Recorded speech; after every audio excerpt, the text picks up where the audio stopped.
Okay, well, appears to be working.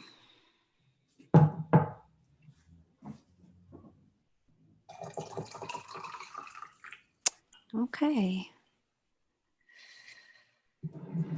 And we're live on YouTube. Fabulous. Yay. Yeah, right?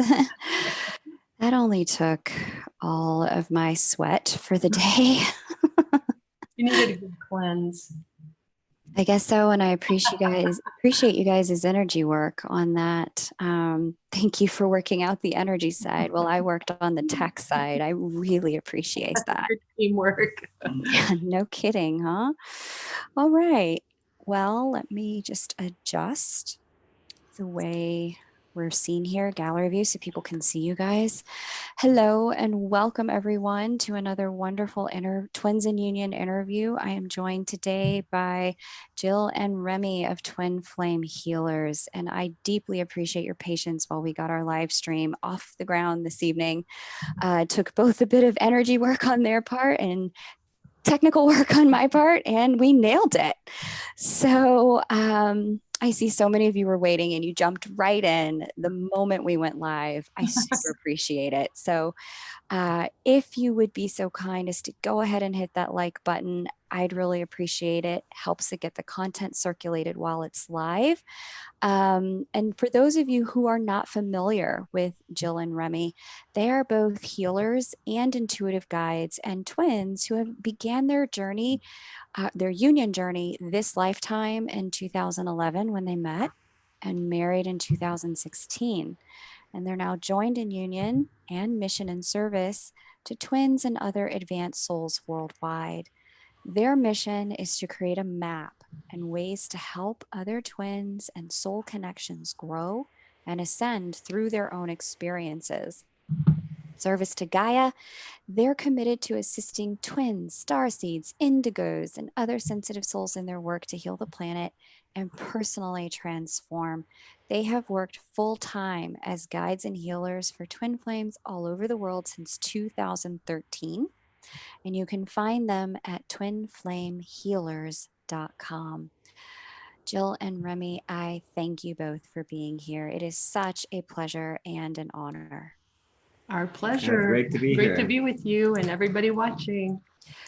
Fantastic. So for those of you who are familiar with what we do here, we'll have a little short period of time where we're going to do some story time with Jill and Remi. They'll take us back to how things began. And then we decided together it would be really important for you guys to get more Q&A time with them because there's so many changes happening in the collective. We want to give you the best opportunity to get your questions answered about what you're seeing and experiencing. So we'll have more Q&A time rather than story time today. And I hope you guys enjoy that as much as I know I will. So tell us a story, my friends. One thing that really stood out to me when you shared on the panel about how the two of you met was that you were searching for assistance for your daughter, Jill. Is that correct? My son, yes. Your son. Mm-hmm. And so essentially you were doing your own work, minding your own business, trying to help your family. And boom, you have this connection. Yeah. Yeah. So, so I was back in Indiana and it's funny because right before Remi and I met, I had actually completely decided that I was deluding myself that I had some special, amazing soulmate out there. I always felt intuitively that I did.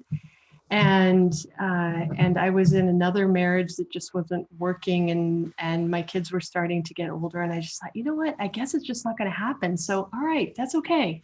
I'll do something else. So I had really just said, I'm going to dedicate my life to serving the planet. And that's when I started doing my Akashic record work, etc. And Remi had you were in a similar place, right? And what happened to me before we met, a little while before we met, is I was sick and tired of the way things were. And so I decided to go see a psychic. And the psychic said, you're going to be connected with this character. And I said, okay. So and so then this person came along, and that didn't work out.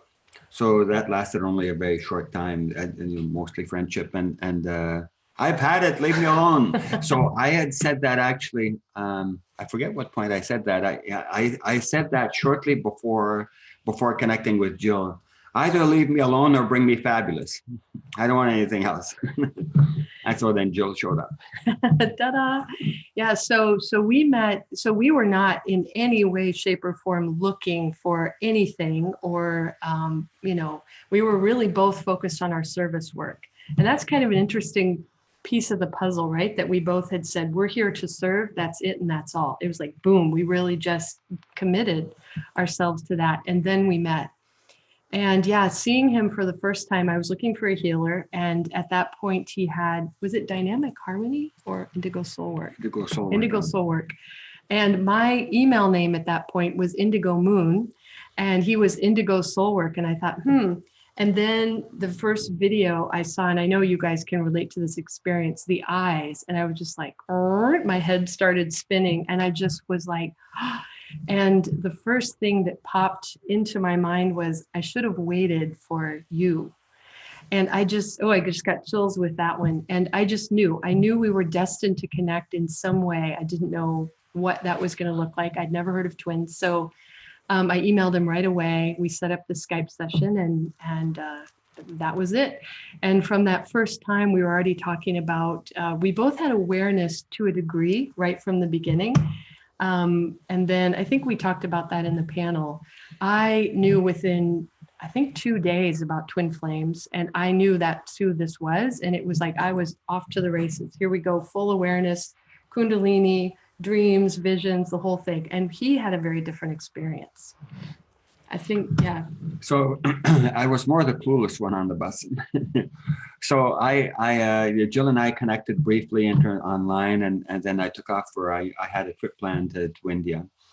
It's my spiritual home, and I was there for a month, and I decided Jill was married and had kids, and so obviously I knew, oh my God, what an incredible woman, but she's married and blah, blah, so forget about it. So but then I'm in India, and I'm busy ending various things in my life that hadn't been working. So the personality level was totally clueless and shutting things out, and in relation to her.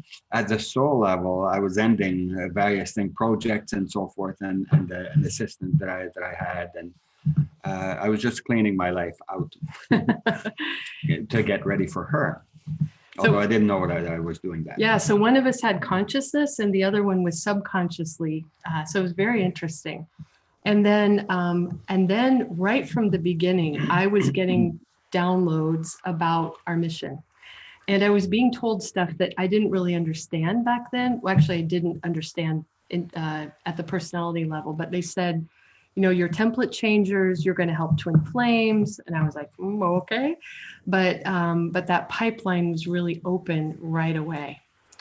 And so then we reconnected and got the ball rolling. So I came out to meet him professionally. That's how we started with this. I came to do a training with him. And by the end of that weekend, we were planning the next visit. And then I got busy getting separated, and then got clear, and then came out, and then we started the relationship aspect of it. And we were just talking to UK before the live stream about how because you had said something about, we were, I was in my 40s, Remi was in his early 60s when we met. And, we were both trained counselors and healers, and we've been doing a lot of spiritual work. We were completely unprepared for a lot of what came our way. And I think that's one thing that, and we also mapped it out. And that's what makes our journey, I think, strange and unique in the world of twins, is that we never allowed ourselves to have a full-blown separation where we were not in contact with each other at all. We went through tons of difficulties and tons of, falling in holes and everything, but we maintained communication. And so we really did always have an awareness of what the other person was experiencing, because a lot of twins that just have long separations, they don't really know until they get back together. Well, what was going on with you? We always knew, and we might have been clueless about what was really happening, right, at the soul level, but we always knew. So we were able to map it, and that's been really amazing to go back and be able to look back at the things that we learned, and the holes that we fell into, and what worked and what didn't.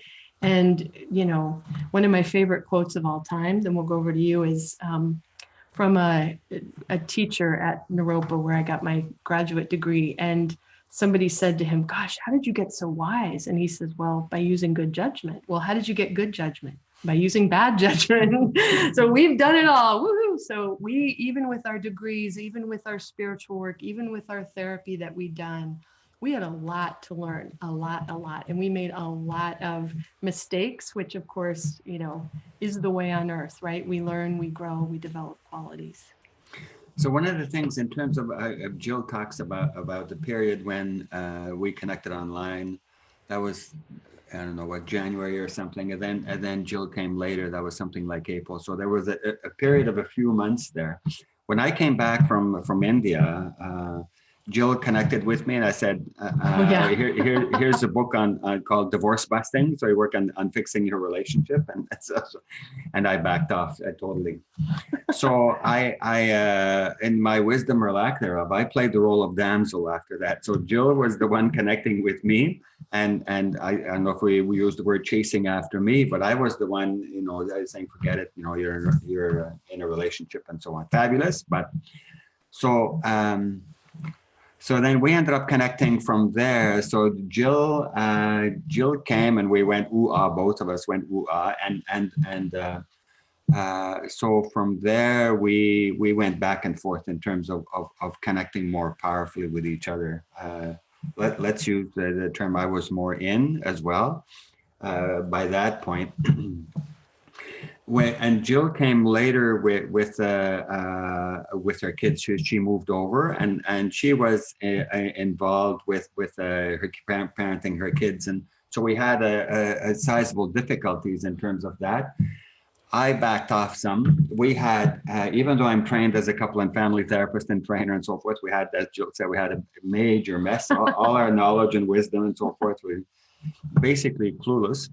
So caught up in our bonding wounds. So both of us. I was one more the chaser, and at that point. So you see, we changed roles there. Mm-hmm. Early on, Jill was the one who took the steps forward, and then after that, we ended up switching roles in terms of me being more the one chasing and trying to connect and so forth, and Jill was the one with the walls up.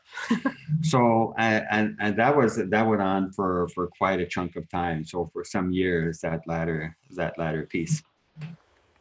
So, but we kept working on it and talking mm-hmm. about things and so on, and our communication was.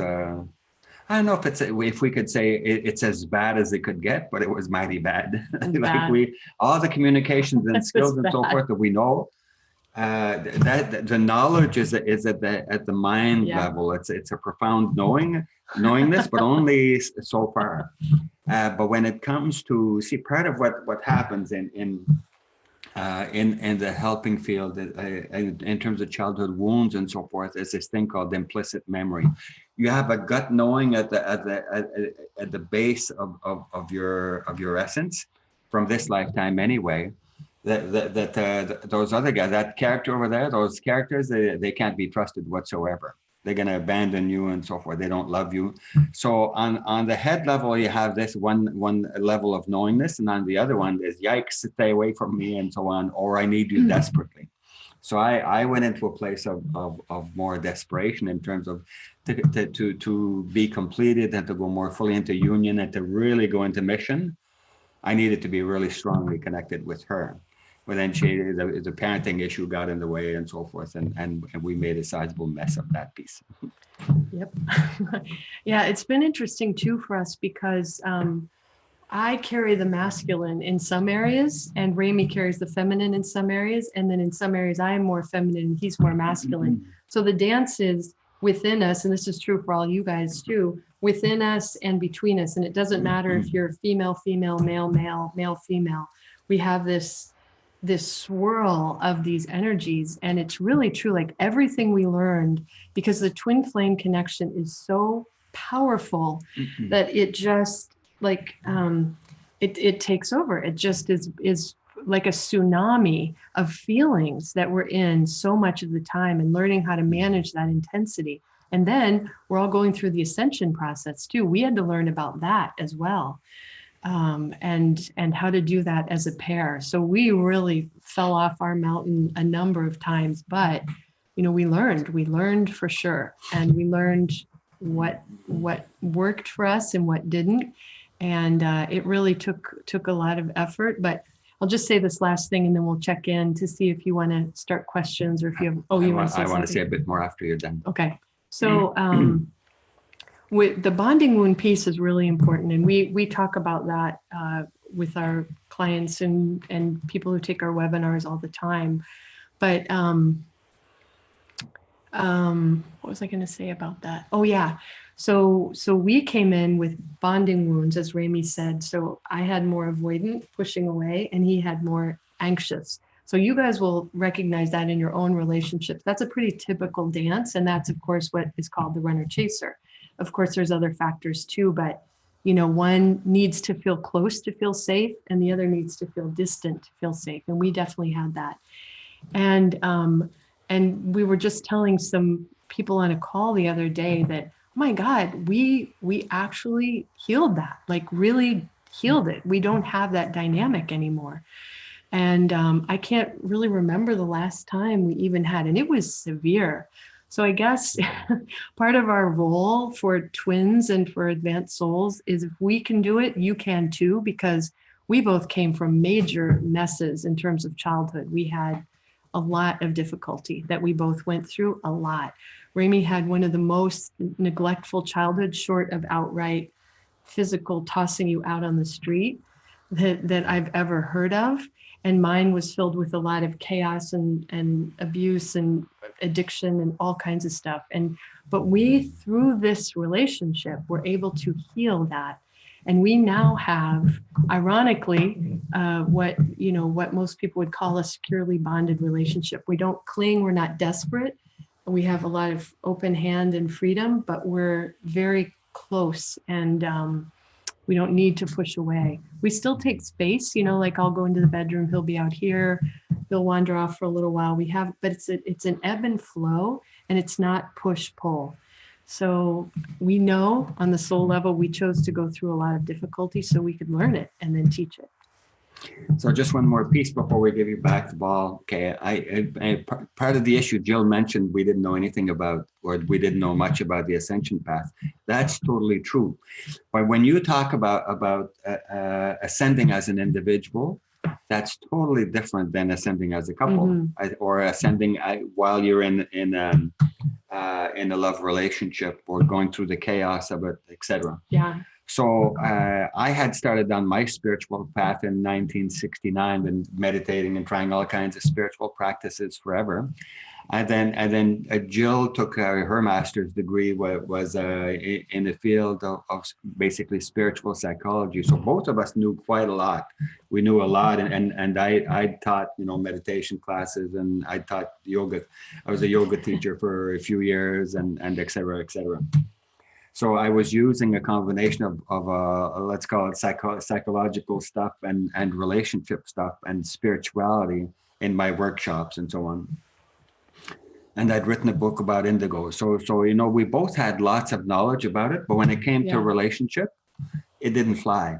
So people who are working really deeply on themselves, I've worked with over 70 helpers over time to try to help me resolve the bonding wounds and so forth, and that it was insufficient.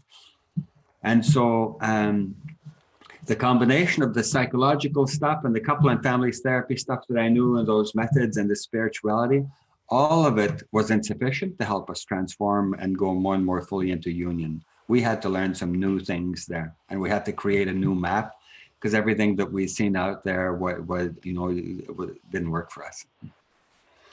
So we had to learn by the seat of our pants and by crashing into walls and so on and talking about it and looking at trying to analyze the entrails and what happened, what's going on here, and going more and more and more deeply into it and transforming more and more fully in the process.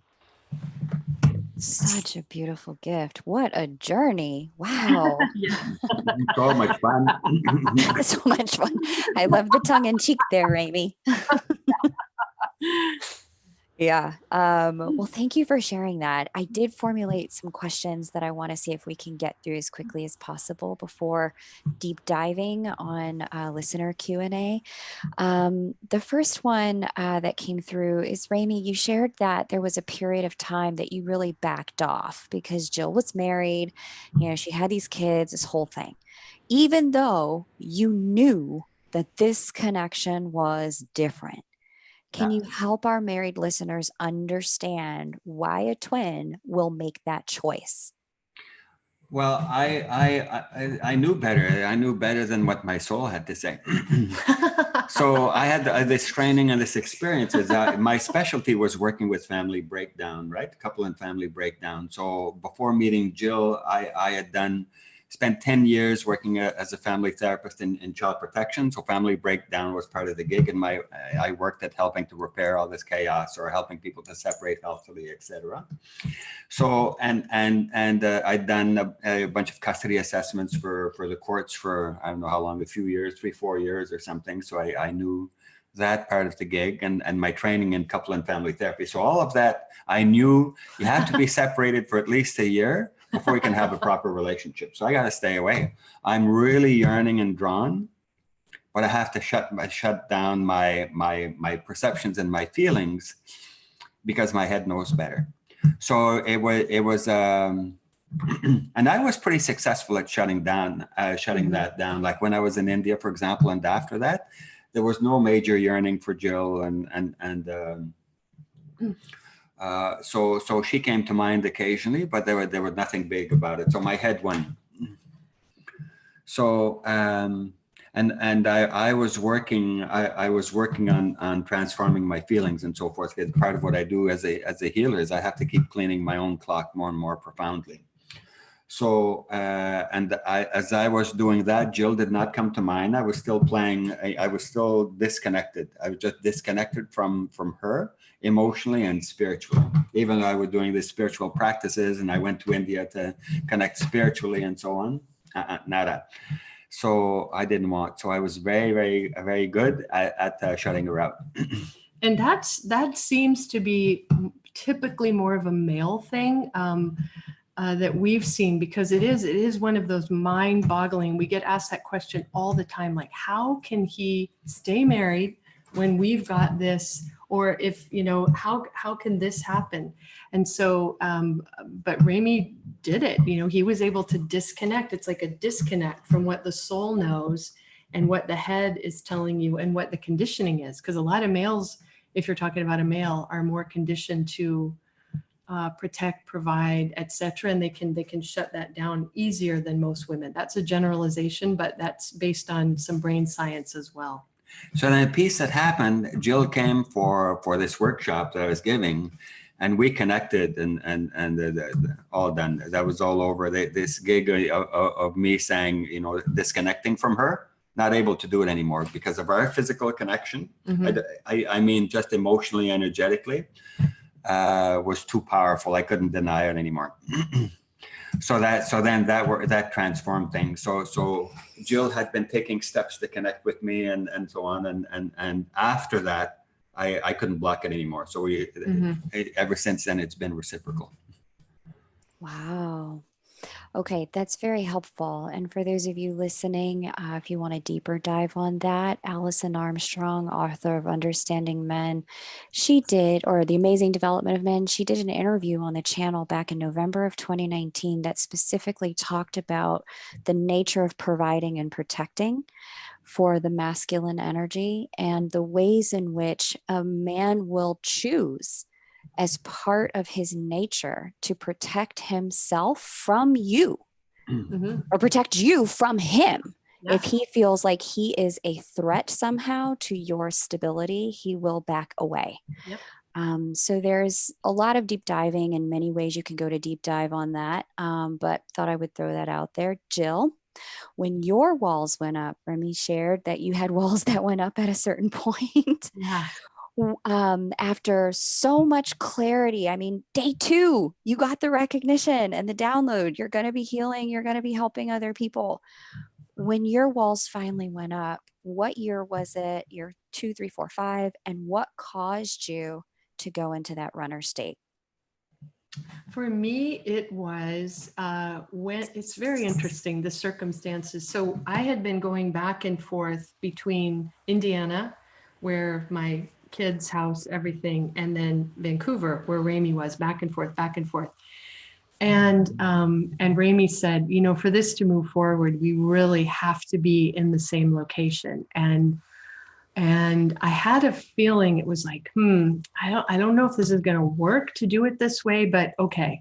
And so I brought my kids out, and amazingly, my ex, their dad, moved out to the same area as well. So we all came out, which was incredible gift that he did that. So the kids had both of us. But yeah, so what happened for me is day 1 of when we moved in together, all of us, the triggers were flying fast and furious. Remi had been,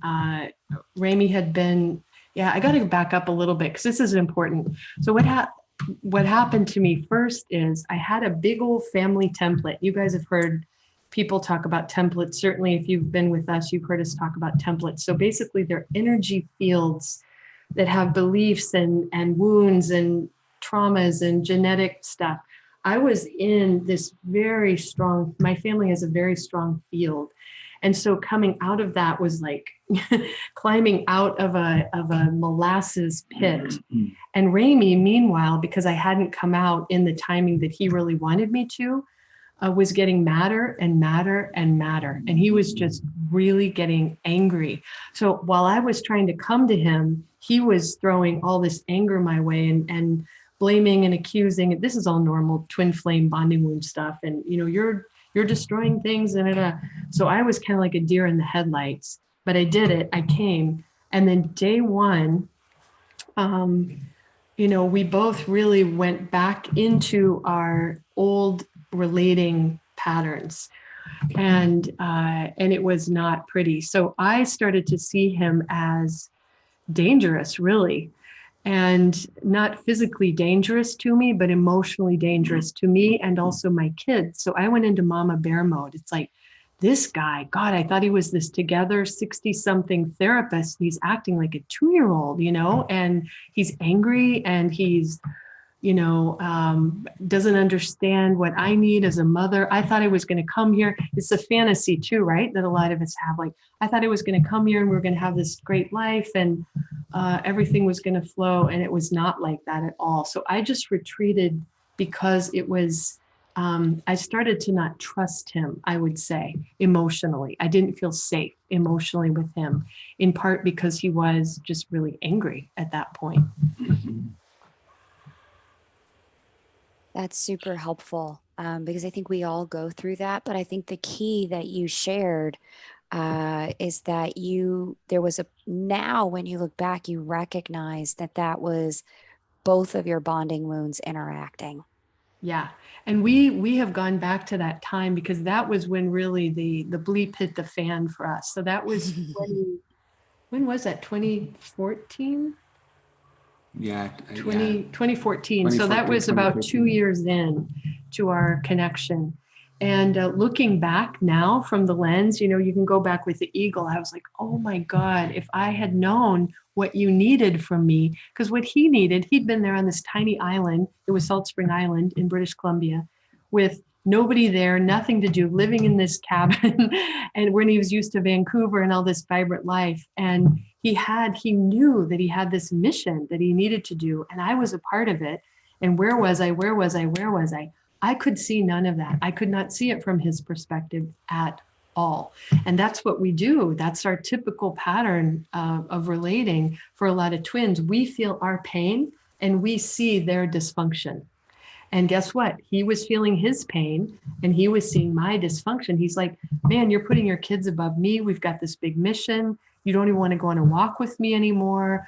I moved to this teeny island, left behind my life in Vancouver so we could be together. You know, this is a mess. So that was really the core of it, is we couldn't understand where the other person was coming from and what needed to happen. What he needed was this. He just needed me to go, God, honey, wow, you know, you've been on this island. I really get it. You know, you came out here for us and you set up this home and I didn't show up for however long it was, 6 months, 8 months, something. You must be so sad and devastated. And I know that we have this big mission and, you know, and you're probably feeling like you're of low relevance to me. And I'm so sorry. And I'll clean that up. I'm here. Let's do this. What do you need from me? We did not know any of that. And of course, he could have done the same, like, you know, but we didn't know. Looking back now, and we really have mapped it out, was like, okay, what was going on and what could we have done differently to make the trajectory go a different way? Beautiful. That is so helpful, because often in my comments, I see people comment on the videos and they'll share, oh, your twin flame can't possibly ever hurt you. It is beautiful and blissful and divine love when you are really in it. You never get hurt. And I'm just curious, you know, based on what you just shared, what do you really have to say about that? Oh, that's a myth. I'm sorry. That's just a big old myth, because we've worked with, it's not just us, because we've worked with twins, as we said, full time for 7+ years. And it's not the norm at all that people have blissful, because that's not the point. I think, to me, that kind of, I understand where people get that impression, because there is some really like, sugary sweet stuff out there. And the first thing I found was stuff like that was saying, you know, it's perfect meld and harmony, and, you know, and I felt for it. I really did. And that was one reason why I had such a difficult time when the bleep hit the fan. I was like, this isn't how it's supposed to be for twins. I really did. And that caused difficulty. If I would have just been able to understand, because part of what we're doing from our perspective is clear. We came to Earth as advanced souls. That's our perspective. Boop, came down here to help transform what is broken. And you can't transform what is broken by just hanging out up here. And, you know, some people do. There are a few people who can stay in the light, and that's their role. But for most twins, we came down, we chose dysfunctional families. We chose, tough situations. We chose age differences, country differences, religious differences. That's the norm. How do we think that's going to be without pain? And of course, if we're totally enlightened and could have that bird's eye view from day one, but even so, you're unearthing your oldest soul wounds by design, so that you can ascend, so that you can be in mission. You want to say stuff? I've been talking a while. Well, part of the issue is that even the spiritual paths, path of Christ and the path of Buddha and so on, they did not master the relationship dance as well. So it's either ascension, or you're in a relationship and you're doing the white picket fence and so on. But the combination of the two, which is what we're asked to do, so a combination of spirit and earth, and being fully in union, there's no great map in terms of that that's been developed yet so far. So we're in process of working on that, and still crashing occasionally. But so part of the piece that we've learned is that the way the brain is designed, and Jill had talked about this a little bit, but I'll talk about it a bit more clearly. The brain is designed in such a way that I see my own experience, and I have the right intentions and so forth. And if I get angry, it's your fault. I'm angry because of you and what you're doing. What the other guy sees us is like Jill talked about, experiencing me as emotionally dangerous and so on. My own personal experience was that I had this whole range of feelings, and the bonding wounds and so on, really hurt and really needing to talk and connect. And it didn't work out so good. So Jill, because of her own wounding in the past, what she saw me doing is coming at her with a bunch of anger, which was not my experience at all. Mhm. So, and I experienced her as cold and caring fish, which was a replication of what I experienced, a repeat of my experience with my mother, right? So there's some of that underlying stuff too. And we can't heal it unless we feel it, you know, to a degree. We don't have to move in there. And a lot of twins, we think, because the question was about pain, you know, a lot of twins stay stuck in suffering, and that's not what we advocate at all. You know, but the pain of that old energy moving, and we haven't even talked about the outside energies yet, which you wanted to, but the pain of that, as we're clearing for ourselves and the collective, you know, we haven't really seen twins that do it without some amount of that. I'm just loving this. These are fabulous answers. And I'm seeing in the comments, we've got a nice 122 people here with us. I'm seeing them. Wow, insight, light bulb for a lot of them as well. You mentioned that you never went into a long-term separation or big separation as you've seen other twins go through. When you've seen these patterns of separation, there's two questions here. What do you identify as being at the root of it? And if someone would like to come out of those separation patterns, what do you recommend if they were the one to close the door versus the other person having closed the door to them? I'm sorry, I didn't understand the second question. Sure. I hear the closing the door, but I didn't say it again. Yes. If someone would like to come out of those separation patterns, if I close the door, what should I do versus if somebody else closed it? Yeah. Do you want me to start? Either way, sure. Go ahead. Either way. Okay, go for it. Okay.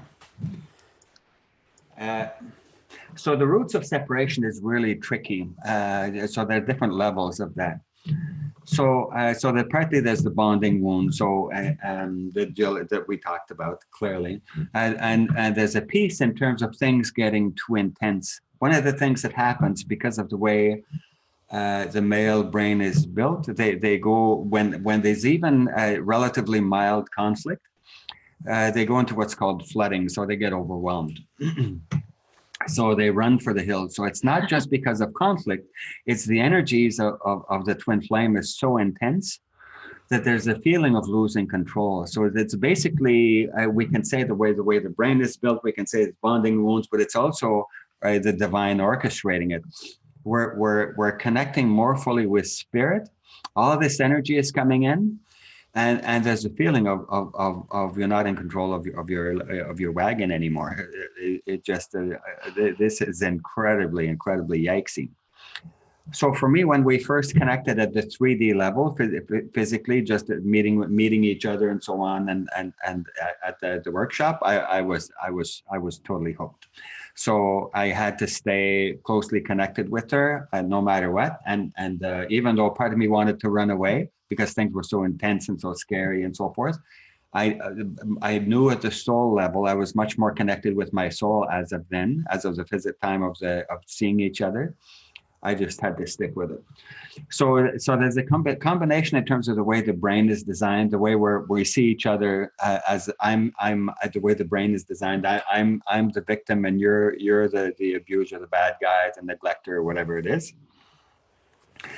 So and there's the energetic level in terms of as we come more fully together, as we connect, all the unresolved issues come up. So there can be a really heavenly connection to start off with, a good chunk of a good period of time.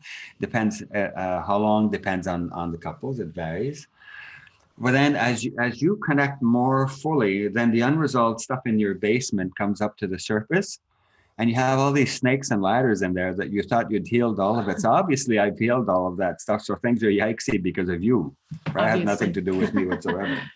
So there's that. So there's a projecting and so forth. But the intensity brings up the unresolved energy in us, and we get attacked energetically from outside, a variety of outside forces as well. And there's family templates and that happen and so on. So it's complex in terms of the separation piece, but that's a quick overview. So, but what it looks like is that you're just abandoning me. You don't care about me whatsoever. Yeah. Or you're dangerous. I gotta really protect myself. Yeah, so I'll just add a little bit to that. The other thing is that that we're playing movies for each other so that we can heal, and we don't know that consciously.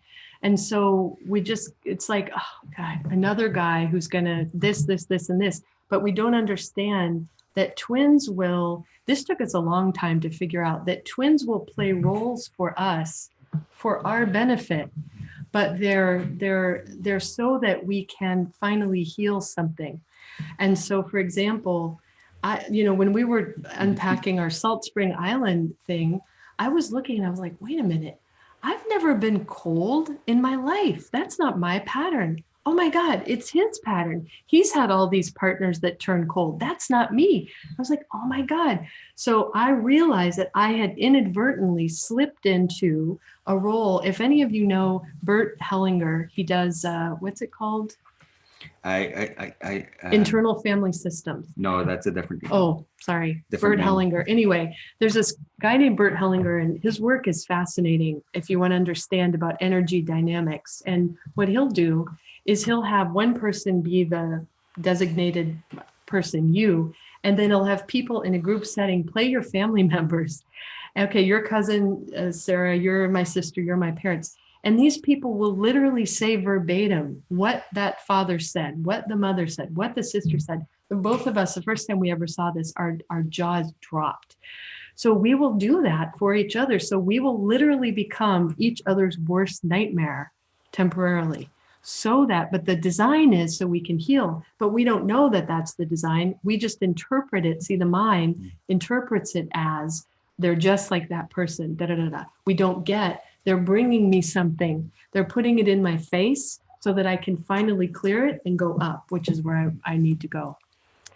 And then you had other questions about how to open the door. Yeah. Depending on who was, depending on if you were the one that left or if the other person Did left. you have a question in the meantime?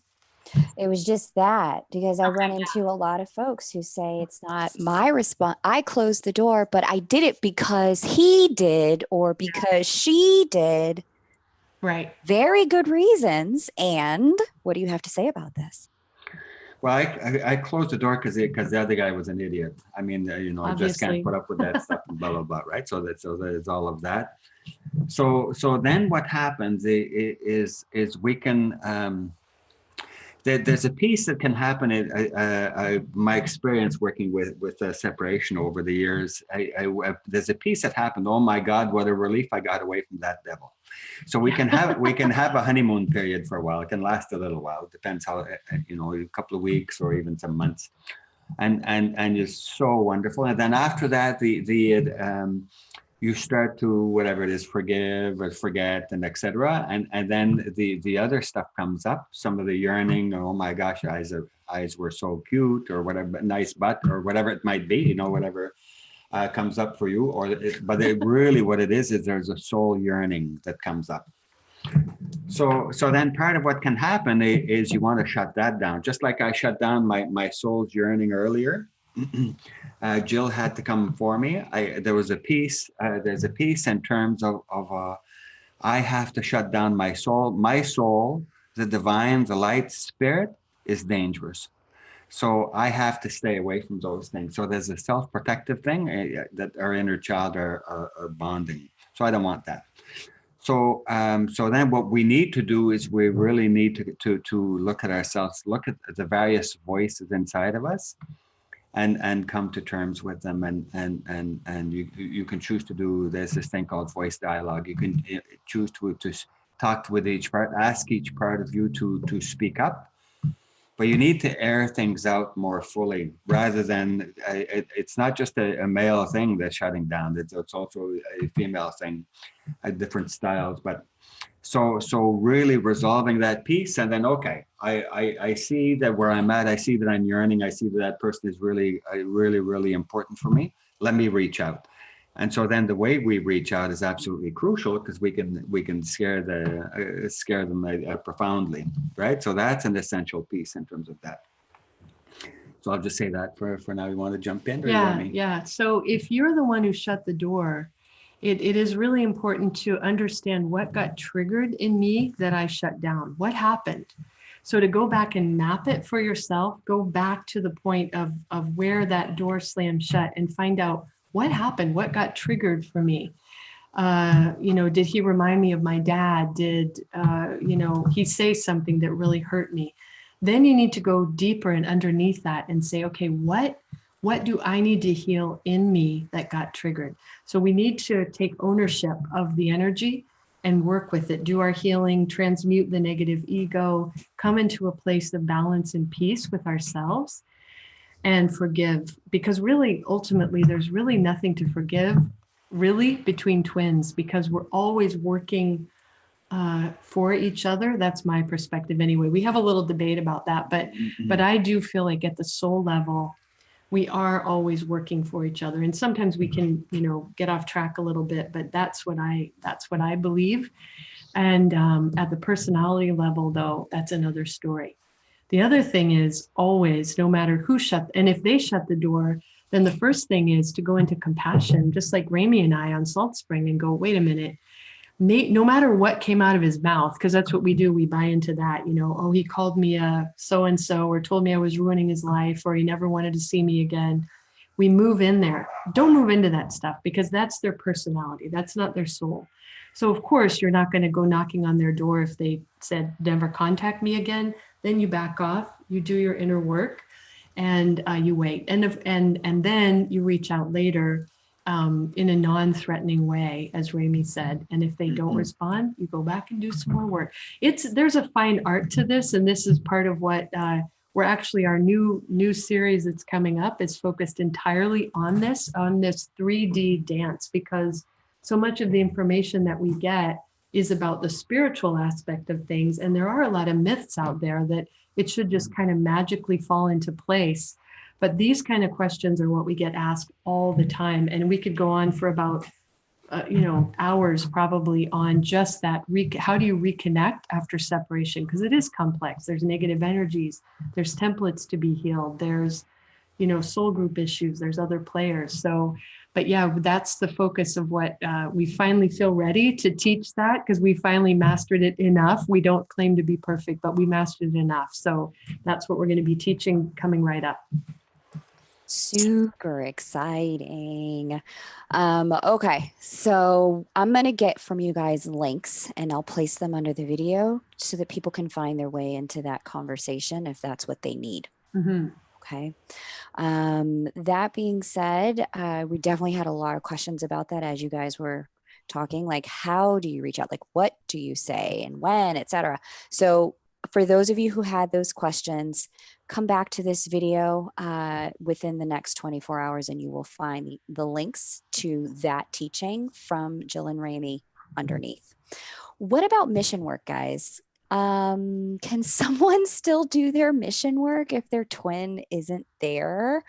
And are all twins meant to work on some level of healing or spiritual teaching for the collective? Talk to us about missions. Great question. So our perspective is that, so you've probably heard about the different rays, so the 7 rays that they talk about, and that's pretty useful for us. We don't really move into belief systems too much. We're more flexible with that because we find wisdom all over the place rather than rigid, this is the way it is. But that works for us mostly. So think of, because in my Akashic Records work too, I look at the soul group of origination, and different souls bring different energy. So we could say that there are groups of souls on Earth that share a collective mission. And that aligns to me with the rays loosely. So for example, if you belong to the heart ray, your role is somehow to bring love and compassion to the planet. And boy, my heart opens even just connecting in with the heart ray people. And those, you tend to be healers, empaths, very loving and caring souls. There are others that are more about bringing in power. And so their job is to be in power and model that for the world. When we look at mission, think of it as layers. This is really useful. All of us share a collective mission, we believe, of helping the world clean out the old and bring in the new. That's all of us. And even if all we ever do is heal ourselves and go into compassion with our twin and assist them the best we can, and clean up our old junk that we carry around, go into forgiveness with every single person in our life, develop our divine qualities. Again, that's a whole other topic. If we do that inner work, we are connected. There's a network of energy. And even if we just do that, we're doing a part of the mission. So everybody shares that.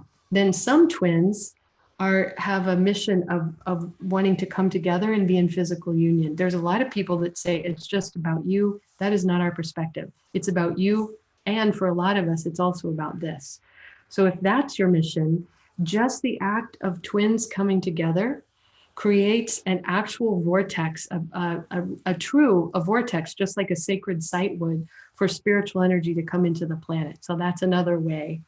And then there are some twins that have 3D tasks that they're here to do together, like us, for example. That's not all twins from what we've seen. Some twins are here more to be like template changers, and they do that quietly.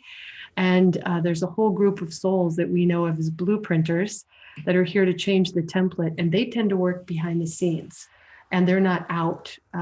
Some twins are artists, some are teachers, some go into politics. So there's just a wide range of things that you do in 3D. So think of mission as layers. First me, then this, then that. Do you want to add more to that? No, but it's good. Okay.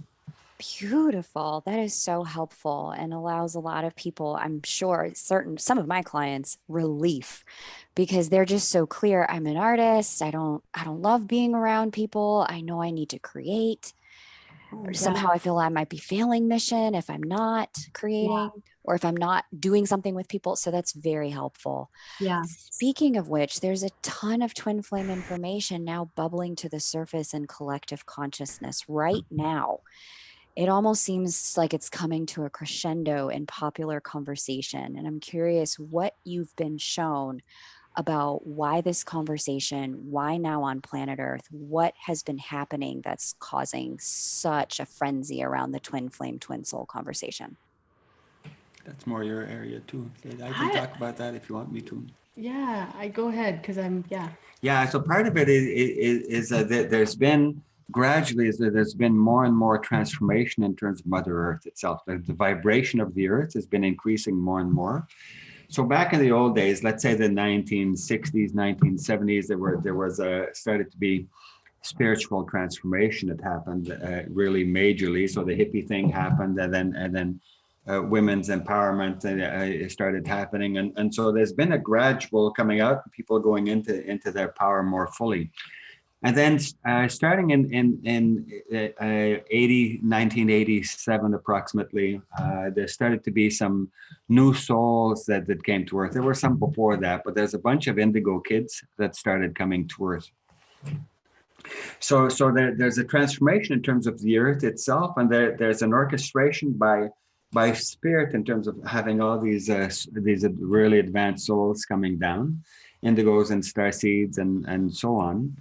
So there's been a percolating and transformation in terms of that, and the hope was for the Earth to be healed and transformed with these people coming.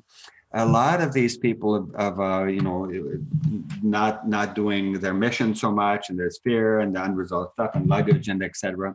But anyway, each step as we go, there's imperfections, there's strengths, and there's weaknesses on either side. And then the next phase, in our view, is the twin flame gig starts to happen. So there's all these souls that started to connect more powerfully, and it was orchestrated for us to come together at this time. So it's orchestrated really, really broadly, and there's a need on Earth, like the Earth, people on Earth really, really need the transformational energy from these indigos and so forth, and from these twin flames and other spiritual connection. So we see that as absolutely crucial. All of us are really needed at this time, whether we're with our twin or not. This is go time. And the energies now, there do seem to be more people waking up to like, oh, yeah, there is something else. So it's a big wake up time on the planet too, which might have something to do with it, just in terms of consciousness, people having to go within in the more recent events, and therefore connecting more with their soul and getting more interested of things of the soul. Wonderful explanation. Thank you. That brings me to the last question, which is what's ascension? And what do twin flames have to do with it? Is that, I know you spoke about some of that, but let's contextualize it for people so that they're really clear. When we say ascension, what is it? There's a, let's call it the older traditional definitions. There's a various, as we all know, there's various spiritual lineages that Christianity and Buddhism and Hinduism, and all of them have a path of ascension or a path of transformation, path of going towards enlightenment, connecting more fully with God. So however you want to define it, and people, most people, you know, didn't use the word ascension in the past, but it's really the same thing.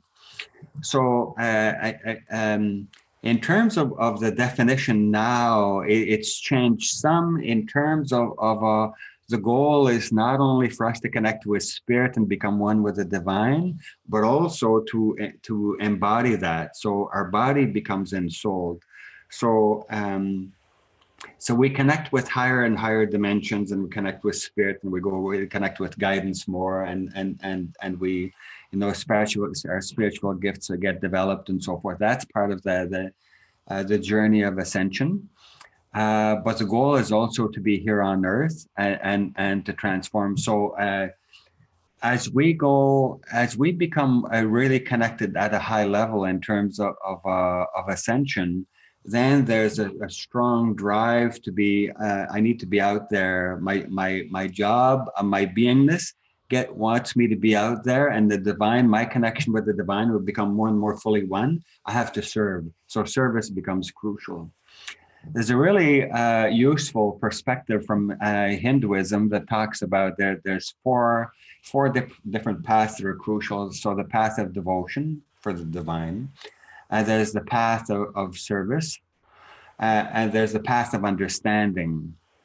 So and the goal is the higher goal is to combine all three of those. So, and now of course connecting with our twin flame, it's a path of all of that, of connecting within ourselves and the divine, and then doing that in relationship, and then directing that towards helping to transform the world. Whether we do it at the 5D only or 3D is another question. Yeah, so basically it's becoming our divine essence fully. That's ascension. And then we merge with the divine. We don't have any more ego, no more personality. We're fully divine beings. And we think that Earth is a place where we wanted to come to a place that had a lot of polarity, contrast, difficulty, and test ourselves. Can we do it here? And then the ultimate test to us is, can we do it like this with somebody else? Whoa, that ups the stakes. That's PhD level and beyond. But yeah, basically ascension is transmuting our negative ego and merging with our divine self, having our personality self become one with our divine self. Beautiful. Thank you for that. That's great context. And yeah, coming into divine love and an embodiment and an expression of it as twins definitely takes us there. Oh, yeah. All right, let's move into listener questions. Crystal of Twin Star Enterprises says, how did you overcome the boundary of healer client? My twin is a healer and I am the client, and he will not cross it in our conversations. Thank you all. Remi was really smart because when we had our first session, we'll tell you how we did it. When we had our first session, I was thinking the same thing. I thought, oh man, you know, he's got this ethical code and, you know, what are we going to do? And by the end of it, he said, well, you're a healer too. Let's call this a professional trade. And I went, yes. So that's how we did it. So I was a healer, he was a healer, but we get that a lot of twins who are a client or a student of the person. It's very tricky. Do you want to talk about that? Yeah, so in terms of depending on the profession, there's professional ethics there that if you connect with one of your clients, then you can lose your stripes as an expert, for example, as a psychologist. And for me, my certification as a couple and family therapist, I would have lost that if I would have continued in relationship with Jill as my client. So it's really absolutely crucial. So this is why I knew at the soul level, you can't be my client. Absolutely not. Let's be Yeah. equals.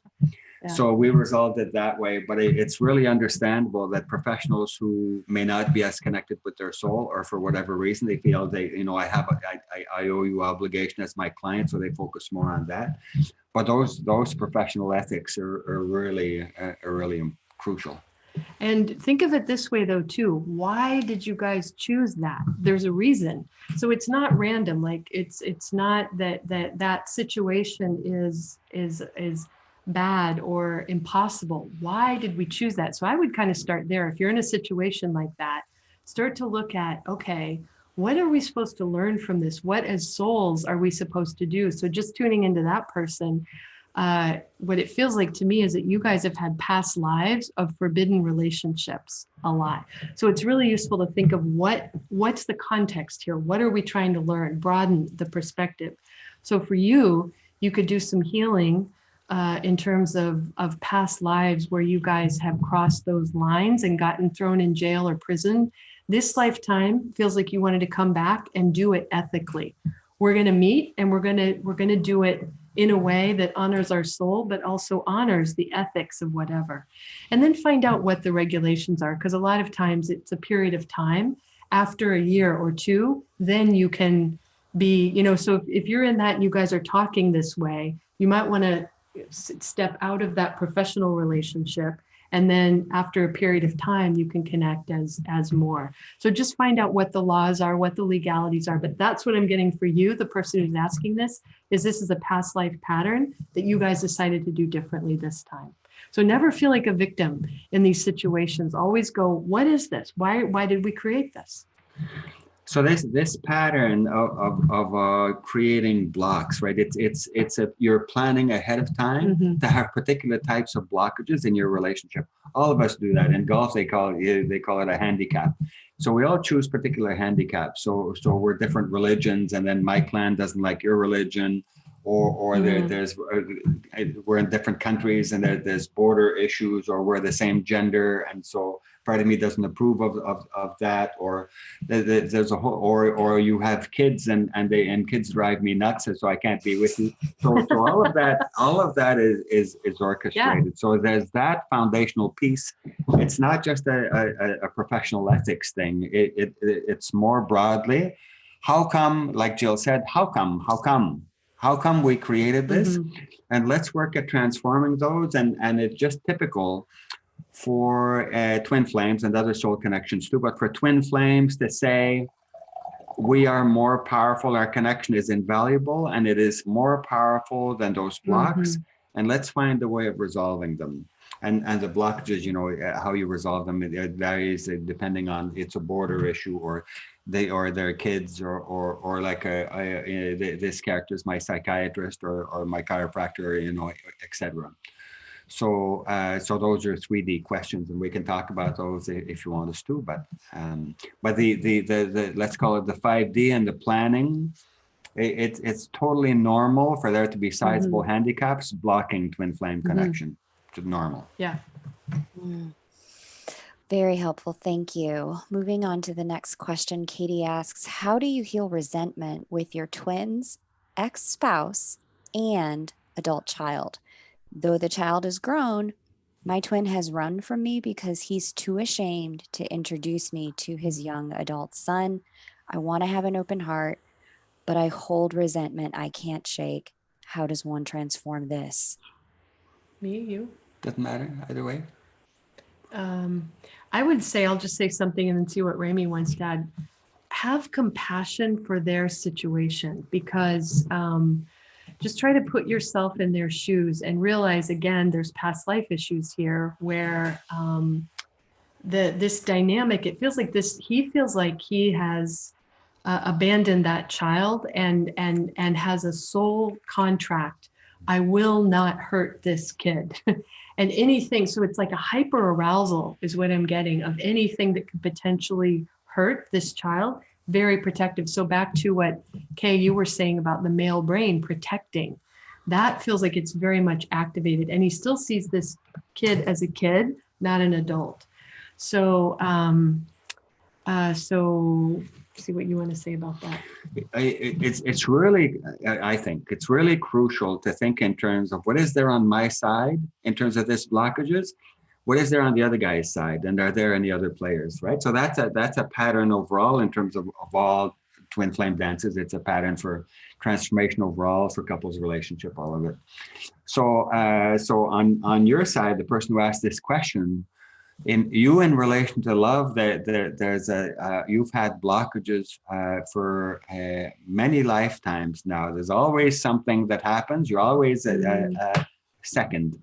You're always second fiddle.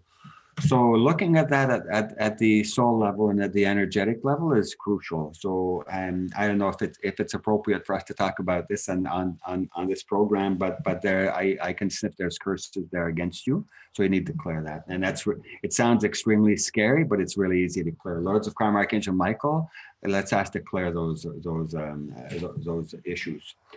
And partly you have vows against love. So think in terms of all of us have been on the spiritual path a long time. So we've been monks and we've been all these various things. And so we have vows against love. So the path of love and the path of spirituality do not mix.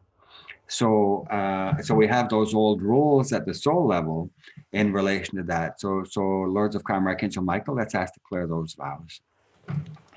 So then there's a piece in terms of it triggers your bonding wound. So you need to heal that piece. So let's ask for Chinese goddess Kuan Yin to go in your lower three chakras or your whole belly and nurturing and healing towards the part of you that goes into bitterness. The bitterness is the judgment that protects us. I just hate the situation, or I hate that guy, I hate his kid, or whatever it might be.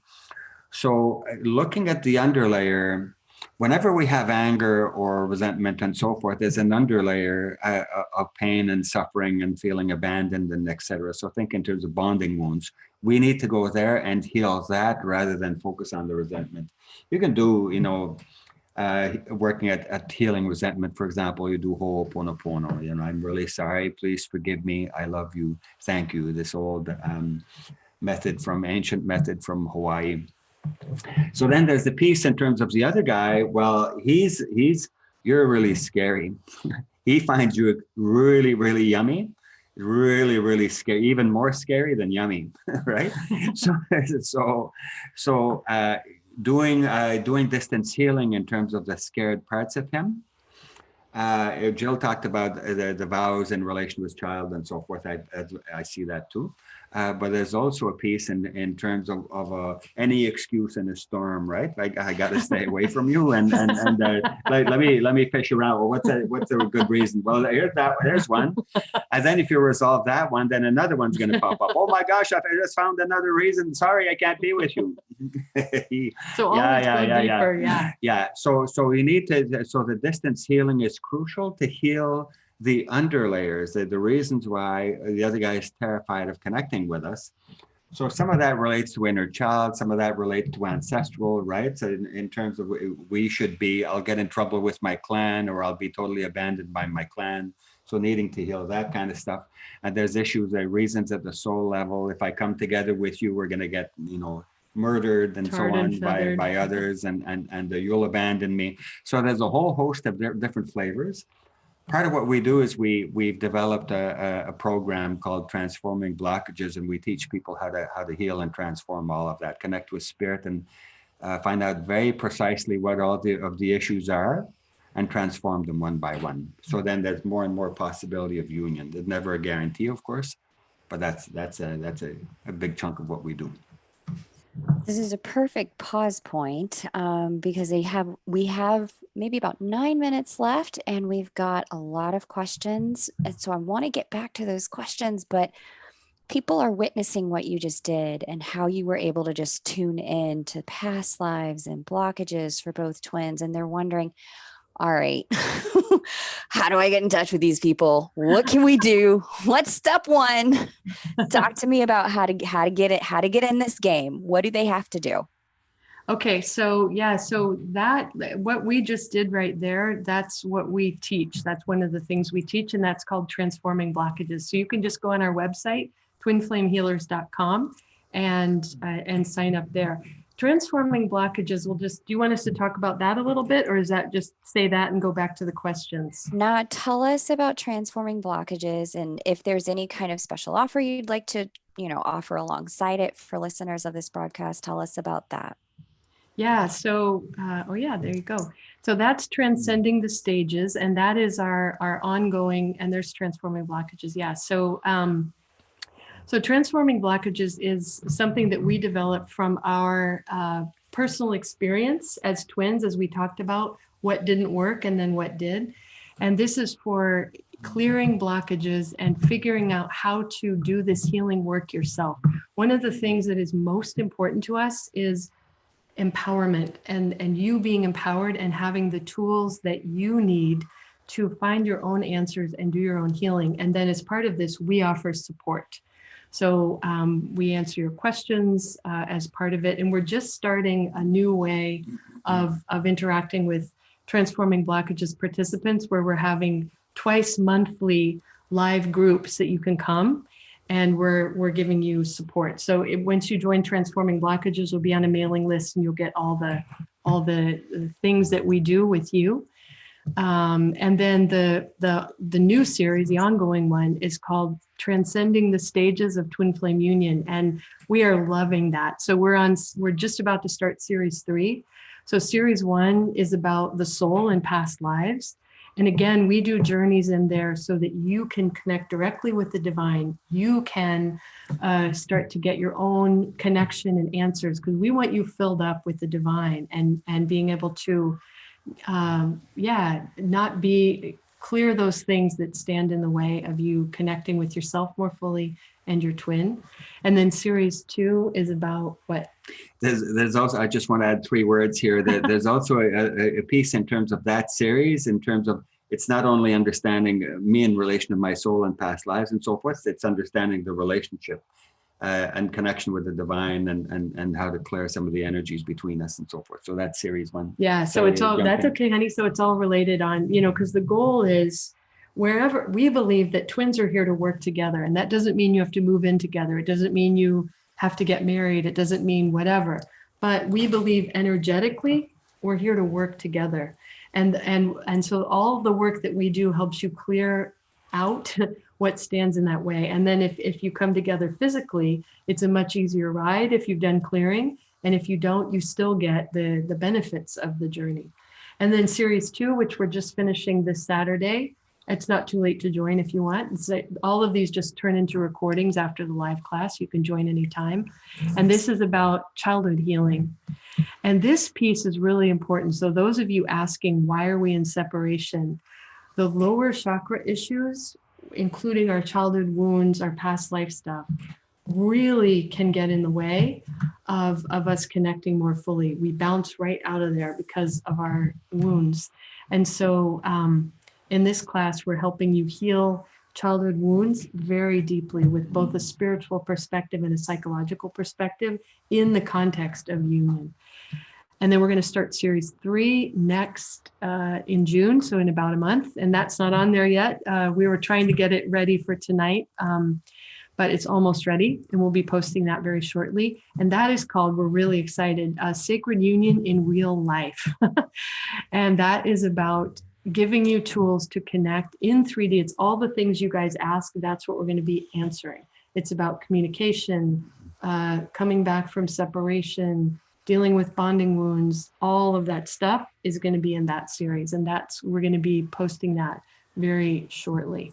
And what we'll do for you guys is we will create a coupon code, and it'll be K-Moon. So letter K, M-O-O-N. And you can have 20% off of any of those series, including Transforming Blockages. So you can use K Moon, and we'll set that up right after we get off this call. And we'll make sure, Kay, that you have the link to series 3, because that's the 3D one that a lot of these questions will be answering and helping you deal with. Amazing. And so I'm going to get with them after we close this out, because that coupon code may not be valid for, you know, ever and ever and ever years on end. So I'll put the expiration date right under the video. Okay. Amazing. Well, my loves, we're having such a good time. I hate to let you go, but I recognize we're at 9:27 Eastern, so I don't want to keep you much longer. Those of you who are listening, you can find both of those courses and have a good look over them over at twinflamehealers.com. And they're Twin Flame Healers on YouTube, so you can find their YouTube channel, and the links for both, all things will be below. And if you're waiting for that coupon code to be active, definitely give them 24 hours to make sure that the coupon code is ready. Actually, I'll put it up right now. It'll be ready. Awesome. You're the best. Very cool. We did as much as we could tonight, beloveds, and I thank you all for being here. If you have a platform for Twin Flames where you're able to share this information to get the message of healing and love to as many souls who are in need, it is deeply appreciated. Jill and Remi, I thank you for being our guests today. It was an honor. Thank you. Wonderful to be here with all of you. Yeah, thanks for having us, and we hope this was helpful for all of you. And yeah, we know how hard this journey is, and we know how much you guys are going through, no matter what your situation is. So we send you lots and lots of compassion, and keep going with it. Just keep going. Get what you need to do this journey. It's out there, either, if we fit for you or somebody else, but find what you need and don't stay stuck in suffering, because the world needs us as twins and advanced souls. And even if it is just to do your own healing, that is such a gift to the planet, huge gift. So one of the pieces is when we're separated and not very connected, or even if we're together, but it's not going very well, we can end up feeling quite shriveled inside. Yeah. So for you to nurture yourself and do your spiritual practices is really important. And we very strongly recommend that you find a way of working at clearing all the various energies that we talk about. And there's much more of that. So whether it's past life issues and vows and is strongly connected with Kit over there, and they're afraid of connecting with you, and all of that